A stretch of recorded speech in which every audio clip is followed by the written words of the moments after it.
Hello friends, welcome back to my channel. Senior citizen saving scheme ये government की ऐसी scheme है जिसमें पर मंथ आप 20,500 यानी 20,500 अर्न कर सकते हैं in case of single account, और 41,000 पर मंथ आप अर्न कर सकते हैं इन केस अगर आपने दो अलग अलग अकाउंट खोल रखे हैं। तो क्या है ये स्कीम, कौन लोग इसमें इन्वेस्ट कर सकते हैं, कैसे इसकी इंटरेस्ट कैलकुलेशन होती है, कितना पैसा आप इसमें डाल सकते हो, कितने समय के लिए इन्वेस्ट कर सकते हो, रेट ऑफ इंटरेस्ट क्या है, क्या इसको प्री मैच्योर क्लोज कर सकते हैं या नहीं कर सकते हैं, ये सब इस वीडियो में समझेंगे। तो चलिए वीडियो को स्टार्ट करते हैं। सबसे पहला पॉइंट इसमें आता है कि कौन लोग इसमें इन्वेस्ट कर सकते हैं, मतलब किस एज के लोग इसमें इन्वेस्ट कर सकते हैं और एक्चुअल में स्कीम क्या है।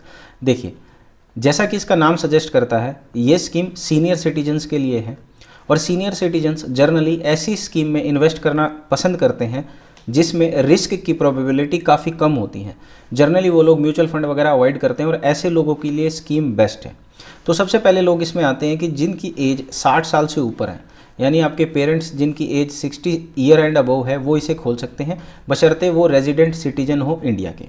सेकेंड इसमें आता है, सर मेरे पेरेंट्स तो स्टेट गवर्नमेंट से रिटायर्ड हैं जिसमें एज ऑफ रिटायरमेंट 58 ईयर्स होती है।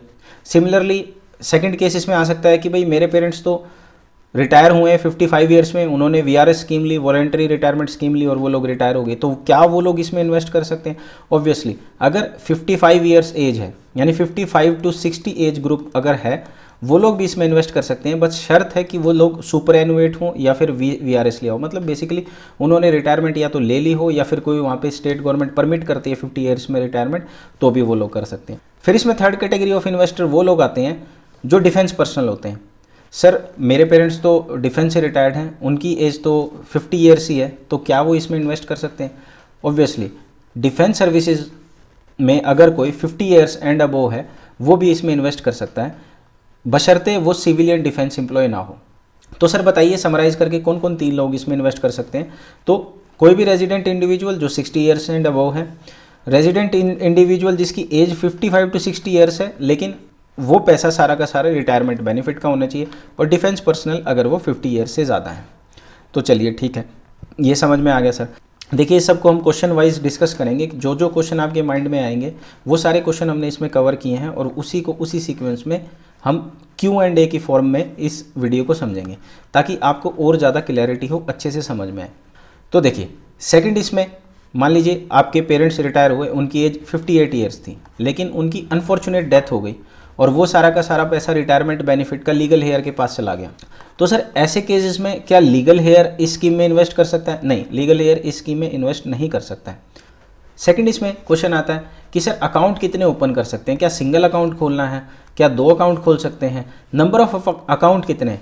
तो सर देखिए, इसमें अकाउंट ओपनिंग की कोई रिस्ट्रिक्शन नहीं है, आप 1-1 लाख के 30 अकाउंट भी इसमें ओपन कर सकते हैं, लेकिन शर्त यही है कि आपका टोटल अमाउंट जो है स्कीम की जो मैक्सिमम लिमिट है जो कि 30 लाख है, 30 लाख से अबव नहीं होना चाहिए। तो आप जितने मर्जी अकाउंट खोल सकते हैं।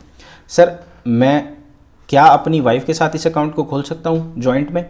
ऑब्वियसली इसमें स्पाउस के साथ जॉइंट अकाउंट ओपनिंग की अनुमति है, लेकिन सर मैं तो 61 ईयर्स का हूँ, मेरी वाइफ की एज 58 ईयर्स है, तो क्या मेरी वाइफ इसमें ज्वाइंट हो सकती है? यस, ये बिल्कुल अलाउड है, लेकिन जो डिपॉजिट है वो एट्रीब्यूट किया जाएगा कि सारा इनका डिपॉजिट माना जाएगा वो, और इन्हीं का डिपॉजिट होना चाहिए। ये एज ए ज्वाइंट होल्डर उसको ज्वाइन कर सकती हैं भले ही इनकी एज ना हो। ठीक है, नेक्स्ट इसमें क्वेश्चन आता है, सीनियर सिटीजन की जो एज है वो भी 60 ईयर है और उनकी वाइफ की एज भी मान लीजिए 60 ईयर्स है, क्या हम दोनों मिल के इस अकाउंट को खोल सकते हैं? ऑब्वियसली ये दोनों मिलके भी इस अकाउंट को अलग अलग अकाउंट ये दोनों ओपन कर सकते हैं, यानी ये एक अकाउंट खोल सकते हैं अपना, ये एक अकाउंट खोल सकते हैं, और ये दोनों अकाउंट ज्वाइंटली भी खोल सकते हैं, मतलब ये इनके साथ ज्वाइंट हो जाए, ये इनके साथ ज्वाइंट हो जाए, ये भी स्कीम परमिट करती है। लेकिन मैक्सिमम सीलिंग अकाउंट की, यानी इस अकाउंट की 30 लाख और इस अकाउंट की 30 लाख, ये एक्सीड नहीं होगी। इसमें मैक्सिमम जो सीलिंग है, अमाउंट ऑफ इन्वेस्टमेंट है, वो 30 लाख है। अब वो 30 लाख पे जो मैंने इंटरेस्ट की शुरू में बात की कि 20,500 पर मंथ आप अर्न कर सकते हैं, और in case of senior citizen आप 41,000 इसमें अर्न कर सकते हैं, वो सारी कैलकुलेशन हम वीडियो के एंड में करेंगे, क्योंकि उससे पहले हम समझेंगे कि इसमें इन्वेस्टमेंट होती कैसे है, रेट ऑफ इंटरेस्ट मिलता कैसे है। तो आप वीडियो को लास्ट तक देखें, आपको सारी कैलकुलेशन समझ में आ जाएगी। नेक्स्ट क्वेश्चन इसमें आता है कि अमाउंट डिपॉजिट कितना करना है।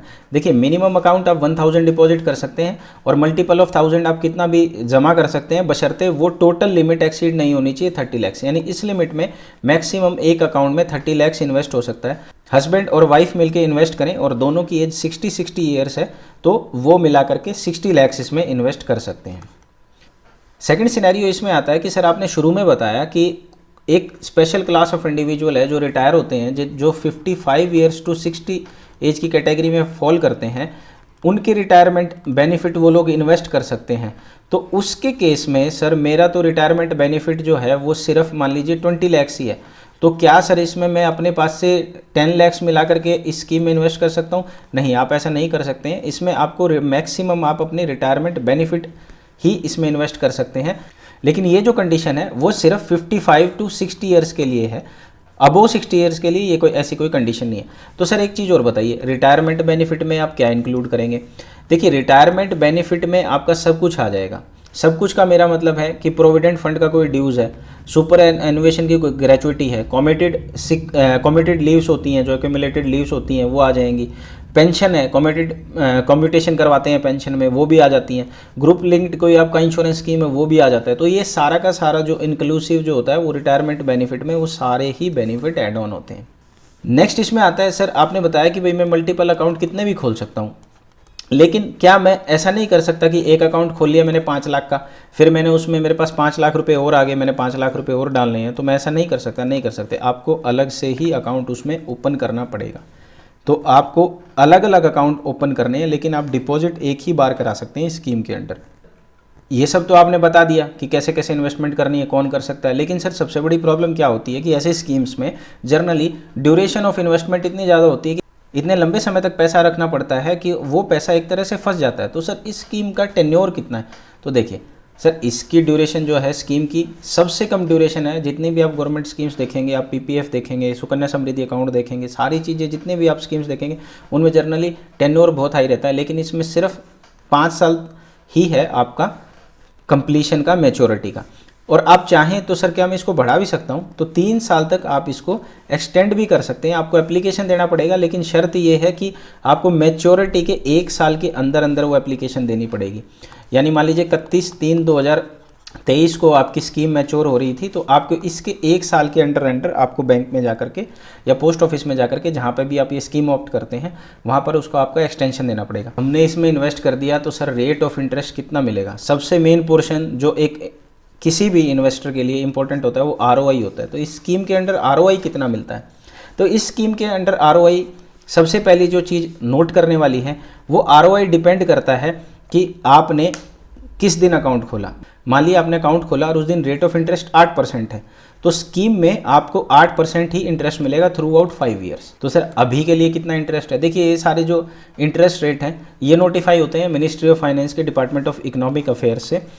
हर क्वार्टर में ये इंटरेस्ट नोटिफाई होता है। जैसे इसके केस में 1 जुलाई 2023 से लेकर के 30 सितंबर 2023 तक ये इन्होंने नोटिफाई किया हुआ है। और सीनियर सिटीजन सेविंग स्कीम के लिए एट प्रेजेंट 2023 में as on date 8.2 interest rate मिल रहा है। हाईएस्ट पेइंग इंटरेस्ट रेट की स्कीम है ये गवर्नमेंट की। लेकिन इंटरेस्ट रेट के बारे में कुछ चीज़ें इंटरेस्टिंग है वो मैं आपको बताता हूँ। सबसे पहली चीज़ sir rate of interest calculate कब होगा? देखिए रेट ऑफ इंटरेस्ट मैंने पहले भी बोला क्वार्टरली कैलकुलेट होगा। क्वार्टरली में कैसे होगा? मार्च में, यानी 31/3/2000 कोई भी ईयर है जिस साल मान लीजिए 31 मार्च में, 30 जून में, 30 सितंबर में और 31 दिसंबर में। और ये इंटरेस्ट आपको 1 अप्रैल में पे हो जाएगा कंजिक्यूटिव मंथ में, जिस तरह से जिस क्वार्टर का है। और भाई ये 1 अप्रैल, 1 जुलाई, 1 अक्टूबर, 1 जनवरी, इस तरह से आपको ये क्रेडिट हो जाएगा। लेकिन अब आपके माइंड में एक क्वेश्चन आएगा, सर मैंने तो स्कीम ना 20 मार्च को खुलवाई, 20/3/2023 को खुलवाई, तो मेरा क्वार्टरली इंटरेस्ट कैसे पे करोगे? तो सर देखिए जितने टाइम के लिए रहा, 11 दिन के लिए रहा, तो 11 दिन का आपको इंटरेस्ट रेट पे हो जाएगा मार्च की एंडिंग में 31 मार्च को, यानी 1 अप्रैल को आपका ये क्रेडिट हो जाएगा। उसके बाद आपको क्वार्टरली इंटरेस्ट ही इसमें पे होगा, इसमें क्वार्टरली इंटरेस्ट का ही प्रोविजन है। नेक्स्ट आपके माइंड में क्वेश्चन आ सकता है, सर आपने बोला कि मैं तो मल्टीपल अकाउंट खोल सकता हूँ। अब हो सकता है बैंक को टोटल सीलिंग का ना पता लगे, मैंने एक बैंक में खोल लिया, दूसरे बैंक में खोलिया, मेरी टोटल सीलिंग मान लीजिए 30 लाख होगी। तो मेरी जैसे ही टोटल सीलिंग 30 लाख होगी तो क्या उसमें मुझे इंटरेस्ट मिलेगा या बैंक उसका पैसा रखेगा? देखिए सिंपल सी बात है, स्कीम बोलती है 30 लाख तक इंटरेस्ट है, हम नोटिफाई कर रहे हैं 8.2% इतना ही मिलेगा। अगर ये आपका टोटल अमाउंट एक्सीड हो जाएगा तो ये आपका पैसा रिफंड कर देगा बैंक, और इस पे आपको पोस्ट ऑफिस का इंटरेस्ट दे देगा। पोस्ट ऑफिस का इंटरेस्ट कैसे? जनरली 4% होता है। ये 4% इंटरेस्ट रेट पे करके आपको वो पैसा रिटर्न कर दिया जाएगा। नेक्स्ट इसमें क्वेश्चन आता है कि आपने सर ऊपर बताया कि मेरे पास ऑप्शन है या तो मैं इसको 5 साल तक रख लूँ या मैं इसको एक्सटेंशन दे दूँ और 3 साल के लिए और एक्सटेंड करा दूँ। तो सर ये जो 3 साल होंगे इस पर कौन सा इंटरेस्ट लगाओगे सर आप? सर इस पे इंटरेस्ट लगाएंगे जो उस समय इंटरेस्ट चल रहा होगा। मान लीजिए आज की डेट में 8.2 इंटरेस्ट रेट है और 5 साल बाद आपका रेट ऑफ इंटरेस्ट 8.50 चल रहा है मान लीजिए उस टाइम पे, तो जब आप इसको एक्सटेंड करेंगे तो आपका 8.50 इंटरेस्ट रेट लग जाएगा। ठीक है सर, लेकिन एक बात बताइए सर कि मान लीजिए 5 साल मेरे कंप्लीट हो गए, 5 ईयर्स मैंने यहाँ पे कंप्लीट कर दी और मैं बैंक में नहीं जा पाया। बैंक में नहीं जा पाया तो 6 महीने तक ये पड़ी रही मैच्योरिटी में और मैंने इसको फिर रिडम्पशन के लिए डाला। तो सर इस 6 मंथ का कुछ मिलेगा क्या? 6 मंथ का ऑब्वियसली आपको मिलेगा, जैसा पहले भी बोला है मैंने, सेविंग डिपॉजिट वाला इस पर इंटरेस्ट रेट मिल जाएगा, यानी इस अमाउंट पे जो 6 महीने क्रॉस कर गए हैं उस पर आपको 4% का मिल जाएगा। तो सर ठीक है, 5 साल के लिए आपने मेच्योरिटी के लिए बोल दिया, लेकिन ऐसा भी सर्कमस्टांस हो सकता है कि मेरे को इमीडिएट फंड की रिक्वायरमेंट पड़ेगी, मेरी फैमिली में ज़रूरत पड़ेगी, तो क्या मैं इसको प्री मैच्योर क्लोज कर सकता हूँ? क्या कोई प्रोविज़न है जिससे इसमें बिफोर इसका कंप्लीशन ऑफ टेन्योर पैसा मुझे मिल सकता है? ऑब्वियसली आपको पैसा मिल जाएगा, लेकिन आपको कुछ पेनल्टी पे करनी पड़ेगी। पेनल्टी कितनी पे करनी पड़ेगी? अब इसमें डिफरेंट सिनेरियो हो सकते हैं। मान लीजिए आपने आज बैंक में ये स्कीम खुलवाई, 31/3/2023 को आपने ओपन करवाया और आपको पैसे की ज़रूरत पड़ेगी मान लीजिए 30 दिसंबर को। 30 दिसंबर को आप बैंक में जाते हैं और बोलते हैं कि भाई मुझे रिडम्पशन करना है, मुझे ये पैसा वापस कर दीजिए। तो इसमें पेनल्टी लगेगी आपको कितनी? फुल पेनल्टी लगेगी। फुल पेनल्टी का मतलब क्या है? जितना भी आपको इंटरेस्ट पेड हुआ है इस डिपॉजिट पे, जितना भी इंटरेस्ट आपको मिला है, यानी दिसंबर का, मार्च अप्रैल से लेकर के दिसंबर तक जितना आपको टोटल इंटरेस्ट मिला है वो सारा आपसे रिकवर कर लिया जाएगा। ठीक है सर, मान ली बात आपकी। नेक्स्ट सिनेरियो पॉसिबिलिटी है, 1 साल मैंने कंप्लीट कर लिया, मेरा सेकंड ईयर चल रहा है, लेकिन सेकंड ईयर मेरा कंप्लीट नहीं हुआ है, तो मैं अगर इसको मैं इस पैसे को रिडीम करता हूँ तो मुझे कितना मिलेगा? उस केस में आपको 1.5% पेनल्टी देनी पड़ेगी ऑफ द डिपॉजिट अमाउंट, यानी 10 लाख आपने डिपॉजिट किया है तो उसका 1.5%। ऑब्वियसली आप इस पे ज़्यादा इंटरेस्ट अर्न कर चुके होगे कंपेयर टू 1.5%, तो आपको कुछ एक तरह से कुछ डिडक्शन हो करके वो पैसा मिल जाएगा। लेकिन सर मेरे तो 2 साल भी कंप्लीट हो गए, मेरा तो तीसरा साल चल रहा है, मुझे इसको रिडीम करना है, मुझे पैसे की रिक्वायरमेंट है, तब कितनी पेनल्टी लगेगी? तब उस केस में आपकी 1% ऑफ द डिपॉजिट आप पेनल्टी देंगे और आप अपने पैसे को रिडीम कर सकते हो। यानी प्री मैच्योर क्लोजर इसमें अलाउड है, लेकिन कुछ पैसा, कुछ पेनल्टी पे करके ही वो अमाउंट आपको मिलेगा। नेक्स्ट इसमें है क्लोजर ऑफ अकाउंट। ये थोड़ा ठीक कर लीजिए, ये क्लोजर आएगा, closure of account. Closure of account क्या है? सर मैंने 5 साल कंप्लीट कर लिए, अब मुझे इस पैसे की रिक्वायरमेंट है, तो मुझे क्या करना है? तो 5 साल के बाद मेरे को वो रिक्वायर्ड फॉर्म्स भरने हैं, मुझे पैसा मिल जाएगा। सिमिलरली अगर मैंने मान लीजिए स्कीम को एक्सटेंड करवाया हुआ है और 8 साल तक के किया हुआ है तो 8 साल बाद वो मुझे पैसा मिल जाएगा।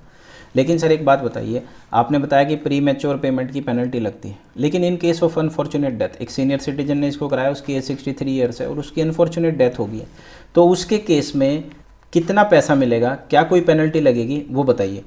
तो सर उस केस में आपके ऊपर कोई पेनल्टी नहीं लगेगी। इन केस ऑफ डेथ कोई भी पेनल्टी इसमें नहीं लगती है। एक कंडीशन उसमें है कि डेट ऑफ डेथ तक आपको पूरा इंटरेस्ट मिलेगा, यानी जो स्कीम में इंटरेस्ट था 8.2 का। लेकिन ऐसा नहीं होता है कि किसी के घर में डेथ हो गई और वो सीधा बैंक में नेक्स्ट डे पैसे लेने के लिए चला जाएगा। ऑब्वियसली सारी क्लेम सेटलमेंट को, प्रोसीजर्स को करने में मान लीजिए 3 मंथ का टाइम लग जाता है। 3 मंथ में टाइम लग जाता है, तो लेकिन जो डेट ऑफ डेथ होगी, डेट ऑफ डेथ तक वो फुल इंटरेस्ट पे उसको पैसा मिलेगा। यानी अभी के केस में जैसे 8.2 चल रहा था, वो पैसा उसको पूरा मिलेगा। और जो ये 3 मंथ्स का अमाउंट है उस पर मान लीजिए जो उस टाइम का प्रीवेलिंग इंटरेस्ट होता है पोस्ट ऑफिस बैंक का 4%, वो उस हिसाब से पैसा वो 3 मंथ के लिए मिल जाएगा। तो इन केस ऑफ डेथ जो होता है वो आपको बैंक जो है इसमें पूरा पैसा देता है। अब डेथ के भी अलग अलग सिनेरियो हो सकते हैं, जैसा शुरू में ही हमने डिस्कस किया कि इस अकाउंट को ज्वाइंटली भी ऑपरेट किया जा सकता है। अब मान लीजिए ये अकाउंट को स्पाउस के साथ ऑपरेट किया हुआ था और स्पाउस इसमें नॉमिनी थी, तो इस केस में ये देखा जाएगा डेट ऑफ डेथ के दिन अगर ये स्पाउस की एज इतनी है कि ये स्कीम को ऑपरेट कर सके, मान लीजिए ये 61 ईयर्स की हैं, तो ये चाहे तो बचे हुए टेन्योर में इसको कंटिन्यू कर सकती हैं। लेकिन सर एक सिनेरियो और बताया था आपने जिसमें स्पाउस पहले से ही ऑलरेडी एलिजिबल है और एक दूसरे के अकाउंट में नॉमिनी है, ऐसी केस में डेथ हो जाती है तो क्या होगा? तो सर सिंपल है, ऐसे केस में अगर डेथ हो जाती है तो जिस पर्टिकुलर अकाउंट होल्डर की डेथ होगी उस अकाउंट को क्लोज ही करना पड़ेगा, आप उसे कंटिन्यू नहीं कर सकते हैं, ऐसा कोई ऑप्शन नहीं है। मैच्योरिटी के बारे में भी बता देता हूँ, मैच्योरिटी कैसे कर सकते हैं। ऐसा नहीं है आप कभी भी बैंक में जाएंगे और बैंक को बोलेंगे यार ये मेरा अकाउंट मैच्योर हो गया, इसको बढ़ा दीजिए। मान लीजिए 2023 में मैच्योर हुआ, 2025 में आप जा करके बैंक को बोलेंगे यार मेरा इस अकाउंट को 3 ईयर्स के लिए एक्सटेंशन दे दो, तो वो पॉसिबल नहीं है। आपको ये काम 1 साल के अंदर अंदर करना है, यानी 2024 के एंड होते होते आपको ये काम करना है और उस तभी आपको इसमें 3 साल की एक्सटेंशन मिलेगी। लेकिन इस एक्सटेंशन की एक बात समझने वाली है कि जब मान लीजिए 31 मार्च को आप की स्कीम मैच्योर होती है, 31 मार्च 2023 को मैच्योर होती है और आप जून में जाते हैं बैंक में कि मुझे एक्सटेंड करना है, तो ये आपके मन में क्वेश्चन आएगा कि ये मैं मान लीजिए 1 जून में गया तो ये मेरा एक्सटेंशन 1 जून से एप्लीकेबल होगा या 31 से होगा? ये एक्सटेंशन आपका 31 मार्च से ही एप्लीकेबल होगा। इसमें ध्यान देने वाली बात है, डेट ऑफ मैच्योरिटी से इसकी एक्सटेंशन होती है। नेक्स्ट इसमें आता है सर नॉमिनी किसको बना सकते हैं? नॉमिनी देखिए, सिंगल और जॉइंट अकाउंट डिपॉजिटर खोल सकता है, उसमें नॉमिनेट करेगा, या तो एक इंडिविजुअल को कर सकता है लेकिन मैक्सिमम 4 इंडिविजुअल को कर सकता है। जब तक आपका अकाउंट चलता रहेगा तब तक आप इसमें नॉमिनी चाहें तो चेंज भी कर सकते हैं, लेकिन आफ्टर मैच्योरिटी आप इसमें नॉमिनी चेंज नहीं कर सकते हैं, बिफोर मैच्योरिटी आपने करना है। ठीक है सर, सारी बातें मान ली, आपका अकाउंट भी खोल लिया, ट्रांजैक्शन भी शुरू कर दी, पैसा भी डाल दिया, लेकिन सर क्या हुआ कि जिस बैंक में अकाउंट खुलवाया था वहाँ से हमारी थोड़ी सी रेजिडेंस की लोकेशन चेंज हो गई। पहले मान लीजिए हम दिल्ली में थे, अभी महाराष्ट्र में शिफ्ट हो गए हैं। महाराष्ट्र में शिफ्ट हो गए हैं तो क्या इस अकाउंट को ट्रांसफ़र कर सकते हैं? यस, ऑप्शन है इस स्कीम में। आप उसी बैंक की, मान लीजिए आपका ABC बैंक में आपने सीनियर सिटीजन स्कीम को ओपन किया था, ABC बैंक की ही महाराष्ट्र की ब्रांच में आप इसको ले जाना चाहते हैं, ले जा सकते हैं। लेकिन सर ABC बैंक के साथ ना मेरा डिस्प्यूट चल रहा है, मुझे इस बैंक के साथ डीलिंग ही नहीं करनी है, अब मैं XY बैंक में शिफ्ट होना चाहता हूँ, XY बैंक में मैंने अपना अकाउंट शिफ्ट करना है, क्या मैं कर सकता हूँ? ये फ्लेक्सिबिलिटी भी इस स्कीम में दी हुई है। आप चाहें तो XY बैंक में भी शिफ्ट कर सकते हैं, जो भी एप्लीकेबल चार्जेस होते हैं उसको दे करके। तो ट्रांसफ़र ऑफ अकाउंट की भी फैसिलिटी इस स्कीम के अंडर दी हुई है। और last but not the least sir, हम कोई भी इन्वेस्टमेंट क्यों करते हैं? हमें इंटरेस्ट बेनिफिट चाहिए। भाई आपने बता दिया बड़ी फ्लैगशिप टाइप की स्कीम है, 20,500 पर मंथ मिल रहा है, 2 अकाउंट ओपन कर रहे हैं तो 41,000 मिल रहा है, लेकिन सर टैक्स भी देना पड़ेगा क्या? टैक्स का बेनिफिट भी है क्या? तो देखिए, टैक्स 2 प्रकार से काम करता है। एक TDS, आप कोई भी बैंक में डिपॉजिट खोलते हैं, मान लीजिए FD का ही सिनेरियो होता है, जैसे ही आपकी FD पे 40,000 से ऊपर का इंटरेस्ट साल में आ जाता है तो बैंक उस पर TDS काटता है। 15G और 15H ले करके आप एग्जम्पशन ले सकते हैं। Similarly in case of senior citizen ये लिमिट 50,000 है, 50,000 के बाद टैक्स काटता है। इस स्कीम में भी सेम सिनेरियो है। अगर आप 15G और 15H बैंक में दे देते हैं तो आपका TDS नहीं कटेगा।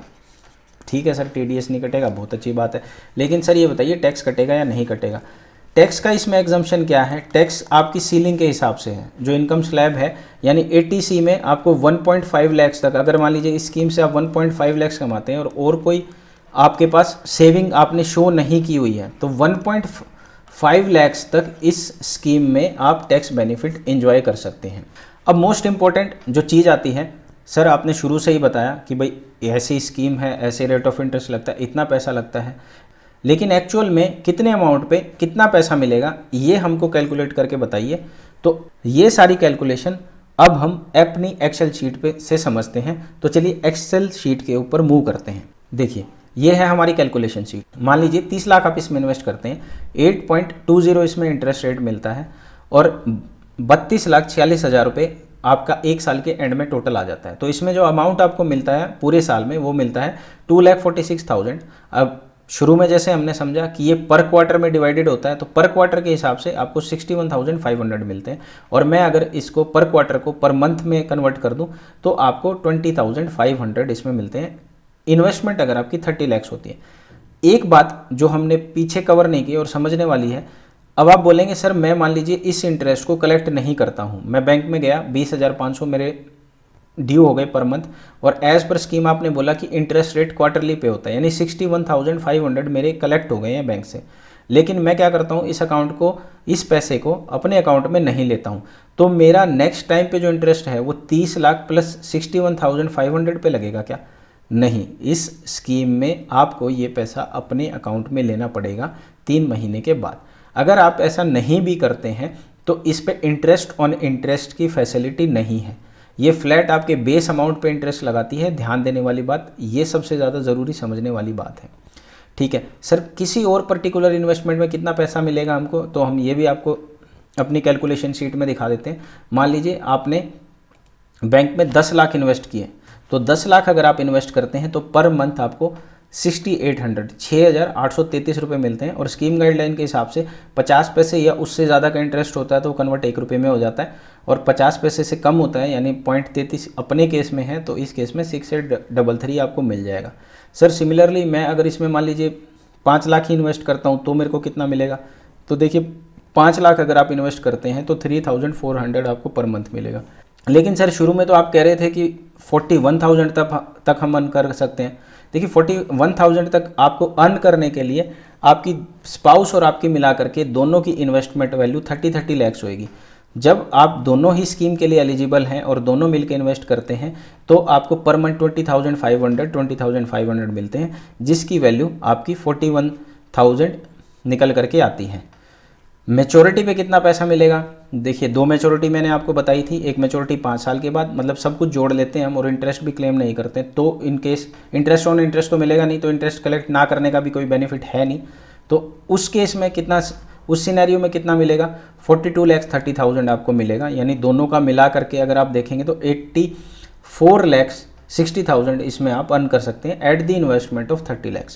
तो जैसा मैंने शुरू में बताया और वीडियो के दौरान भी डिस्कस किया, ये ऐसी स्कीम है जो एक सेफ इन्वेस्टमेंट की स्कीम है। जनरली बैंक्स हमारे को एफडी ऑफर करता है या म्यूचुअल फंड ऑफर करता है, इंश्योरेंस ऑफर करता है। वो सारे जो इन्वेस्टमेंट के एवेन्यूज़ होते हैं या तो वो कम इंटरेस्ट बियर करते हैं या फिर वो थोड़े हाई इंटरेस्ट देते हैं, तो वो रिस्की रहते हैं। ये स्कीम उन लोगों के लिए है जो रिस्क एवर्स हैं, यानी जो इसकी एज अप्रोप्रिएट गवर्नमेंट ने गाइडलाइन बनाई हुई है उसके हिसाब से ये स्कीम बहुत अच्छी है इन्वेस्टमेंट करने के लिए। तो आई होप आपको आज का वीडियो इन्फॉर्मेटिव लगा होगा, सारी बातें आपको समझ में आई होगी। तो आई रिक्वेस्ट आप मेरे चैनल को लाइक, शेयर एंड सब्सक्राइब ज़रूर करें। Thank you.